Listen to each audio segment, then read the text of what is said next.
Bonjour, comme je disais, donc, je m'appelle Thibaut Desmarais, je suis le CTO de la société Vortex. Alors, avant de parler de V-Suite, où je peux parler en majorité, je vais surtout présenter la société Vortex tout d'abord. Donc, on est une société de services en informatique spécialisée en open source. On est tout jeune, on date de 2016, et notre credo, c'est l'expertise technique, plutôt très avancée, et uniquement dans le monde de l'open source. Donc on intervient pour de l'étude, de l'audit, du conseil, on fait de l'expertise comme je viens de le dire, mais aussi on intervient chez nos clients pour du support technique, et on se voit aussi comme éditeur et faisant de la R&D.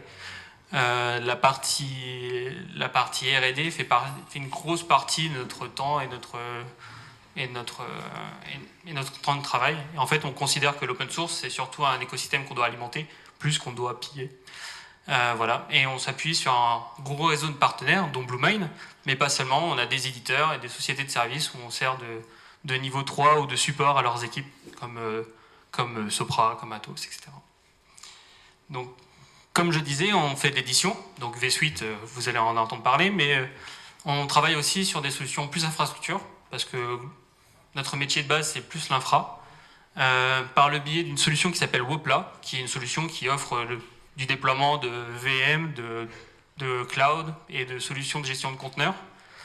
Et on a aussi une offre identité qui est en mode service, typiquement pour les sociétés qui ont un besoin d'externaliser leur solution d'identité, leur SSO, pour mettre à disposition pour d'autres services en SaaS ou alors pour leurs clients. Voilà.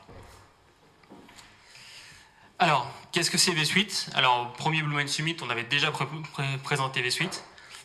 Alors, V-Suite, ça vient surtout d'un besoin fonctionnel. Au moment de la création de Vortex, on a eu besoin comme toutes les entreprises, d'une messagerie, d'un agenda, et pas seulement, comme dirait Pierre, mais on avait aussi besoin de partage de fichiers, on avait besoin de visioconférences, on avait besoin de parler par chat de manière rapide et fluide.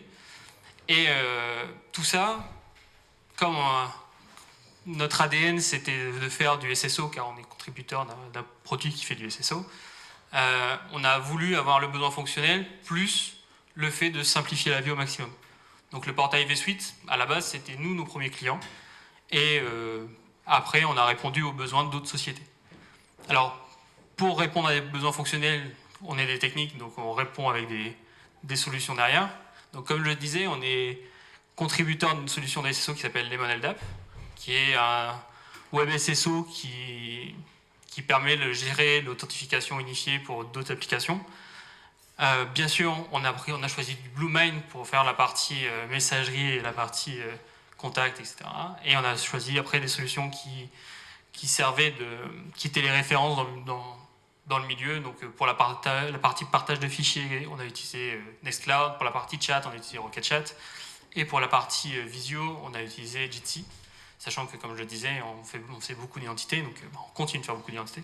Donc on est contributeur dans OpenLDAP et on est contributeur de LDAP Toolbox et de Page Blanche qui fait partie des sous-projets de LDAP Toolbox. Voilà. Alors V-Suite V1, ça répondait à notre besoin. Donc la mire, c'était la mire Vortex et c'était nos choix très fonctionnels, très basiques, très rapides. Donc ce qui nous a amené à mettre en avant les solutions qu'on proposait, plus que réellement leurs besoins fonctionnels. Donc dans la V1 de V-Suite, on mettait très en avant les solutions. En gros, quand pour la partie messagerie, on marquait directement BlueMine, sans spécifier que c'était spécialement la messagerie, ou en tout petit en dessous. Dans le portail que vous avez vu, c'est le portail de Lemon. En fait, on a utilisé comme pivot de V-Suite toute la partie identité. Parce que dans V-Suite, quand on l'a proposé à nos clients, c'était la partie identité qui les intéressait en premier, puis la partie applicative qui arrivait après. Mais donc, comme dans Lemon, il y a la possibilité de faire du SAML, du CAS, de l'OpenID Connect, avec le temps et avec l'expérience de nos clients, on a grossi le portail de V-Suite pour rajouter du GLPI, pour rajouter du wiki, pour en servir d'intranet. Et plus ça allait, et plus l'application a pris de nouvelles applications et l'intégration de nouvelles applications. Donc, du WordPress, du GitLab, etc. D'ailleurs, vous avez l'intégration de GitLab en mode communautaire, en SAML dans Lemon dans notre blog, si vous voulez bypasser la version entreprise. La partie de V-Suite, la grosse partie, ça a été, comme on l'a dit, on a répondu à un besoin fonctionnel, mais c'est surtout qu'on répondait le fait de pouvoir être disponible sur tous les supports possibles, que ce soit sur mobile, que ce soit en web, ou que ce soit directement en usage rapide sur un poste de travail. Donc, toutes les solutions qu'on avait choisies pour V-Suite, elles devaient répondre à ce besoin dans tous les cas. Et c'est ce qu'on a fait. En gros, on avait choisi Bluemind pour le webmail, et le nouveau webmail en plus. Pour la partie Nextcloud, idem, le fait que la partie web était ultra active, et pareil pour Rocket Chat. Et c'est la même chose pour tous les autres produits, où à chaque fois on a bien vérifié pour la partie mobile que c'était bien actif, et que pour la partie bureau, c'était également actif. V-Suite V2, ça répondait à quoi? En fait, V-Suite V2, ça nous a permis de mettre à disposition une nouvelle version de Lemon, qui est la version 2, qui propose plus de fonctionnalités, et je vous en parlerai juste après.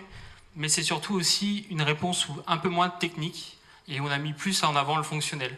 En gros, on a arrêté de mettre en avant les produits que directement Rocket Chat, Bluemind, etc., mais mettre en avant la fonctionnalité, parce qu'on s'est rendu compte que nos utilisateurs ou nos clients, ils avaient plus intérêt à savoir qu'en cliquant là, ils avaient accès à leur mail que derrière, c'était réellement Bluemind.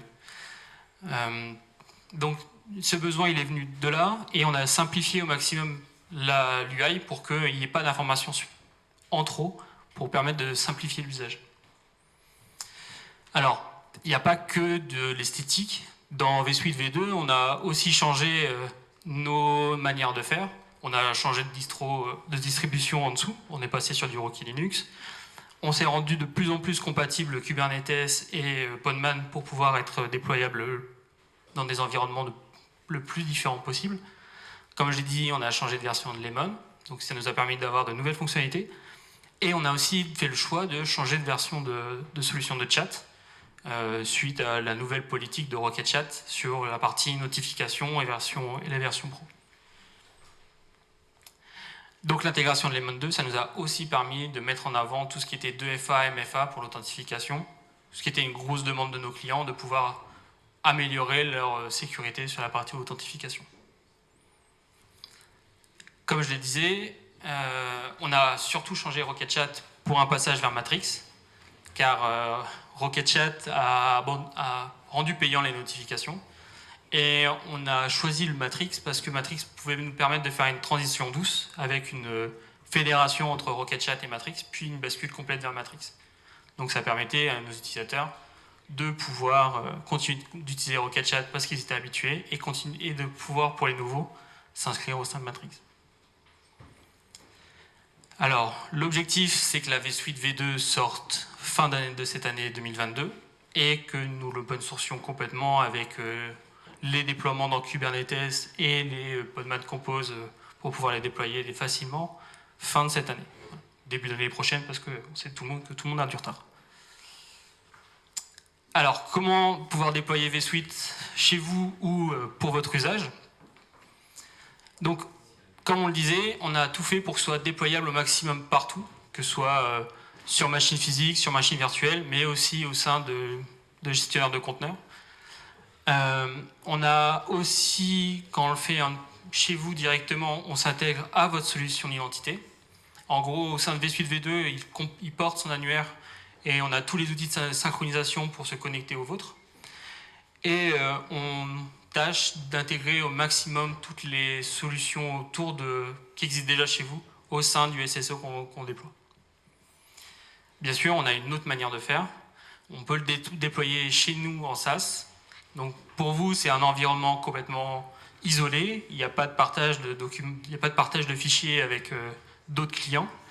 Notre solution, elle est hébergée chez OVH en France ou chez Aquare, qui est un hébergeur tier 4 en région parisienne. Le débit, il est gigabit garanti. Le taux de disponibilité chez nous, il est de 99,9.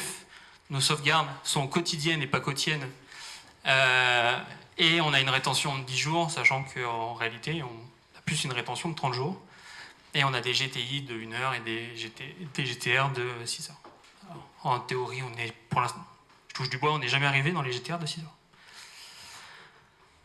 Les enjeux majeurs de pourquoi V-Suite, pourquoi on a choisi de le déployer chez OVH, chez Aquaré, et pourquoi on isole les données, en gros, c'est que nos clients, ils avaient surtout un besoin, comme l'a dit Pierre, ils avaient besoin d'une souveraineté. Ils voulaient conserver leurs données, savoir que leurs données, elles étaient à eux, qu'on n'allait pas en faire un usage détourné. Et c'est surtout qu'on est full open source, et donc on peut fournir à nos clients l'intégralité des solutions qu'on utilise, les versions, et leur montrer que le code ne va pas envoyer leurs informations un peu partout en Europe ou en dehors, on ne sait jamais. Voilà. Donc notre objectif, c'était que nos clients aient le plus confiance possible et qu'ils sachent que cette donnée est la leur et reste la leur. Voilà. Je vous remercie pour votre attention. Si vous avez 2-3 questions, on n'a plus le temps.